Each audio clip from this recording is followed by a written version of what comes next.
بسم اللہ الرحمن الرحیم۔ تمام دوستوں کو السلام علیکم۔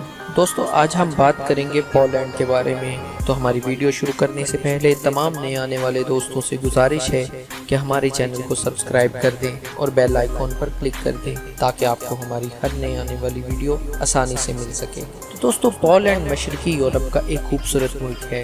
اس کی سرحدیں 7 ممالک کے ساتھ ملتی ہیں۔ یورپ اور دوسرے ممالک کی طرح پولینڈ میں بھی عورتیں ہر شعبے میں کام کرتی ہوئی دکھائی دیں گی۔ مغربی یورپ کے مقابلے میں یہاں پر مہنگائی کی شرح بہت کم ہے۔ سیاحوں کی پولینڈ میں خصوصی دلچسپی کی ایک وجہ یہ بھی ہے۔ پولینڈ کا شہر کراکو پولینڈ کا کلچرل کیپٹل بھی کہلاتا ہے اور اسی وجہ سے 80% سے زیادہ سیاح یہاں ضرور آتے ہیں۔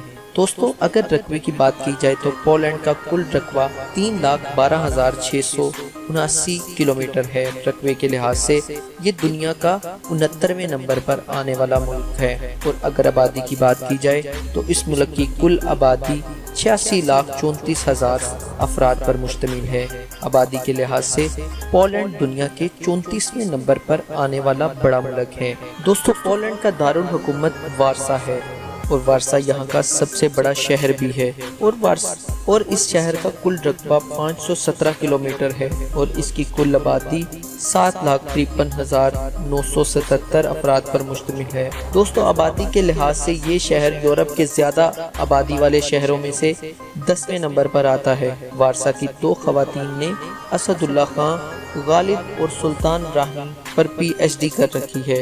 اگر آپ پولینڈ میں سرخ اشارے پر سڑک کراس کرنے کی کوشش کریں یا زیبرا کراسنگ کے علاوہ کسی مقام پر سڑک پر اتریں تو آپ کو 100 زلوٹی یعنی 3500 پاکستانی روپے تک جرمانہ کیا جا سکتا ہے اور حوالات میں بھی 24 گھنٹے تک بند کیا جا سکتا ہے۔ دوستو پولینڈ کا 28% حصہ جنگلوں پر مشتمل ہے اور پولینڈ کے 50% رقبے پر کھیتی باڑی کی جاتی ہے۔ دوسری جنگ عظیم میں پولینڈ کے 60 لاکھ کے قریب لوگ مارے گئے اور یہ بات جان کر آپ کو حیرانگی ہوگی کہ نیپولین کے پولینڈ پر حملہ کرنے سے دوسری جنگ عظیم کا آغاز ہوا تھا۔ دوستو GDP بجٹ کے حساب سے پولینڈ دنیا کے 23ویں نمبر پر آنے والا بڑا ملک ہے اور اگر قومی نوعیت کی بات کی جائے تو پولینڈ کا قومی جانور وائٹ ایگل ہے، قومی پھول کارن پاپی ہے جبکہ قومی کھیل فٹ بال ہے۔ تو دوستو ایسے ہی انفارمیٹیو ویڈیوز دیکھنے کے لیے ہمارے چینل کو دیکھتے رہیں اور سبسکرائب کریں۔ بہت شکریہ۔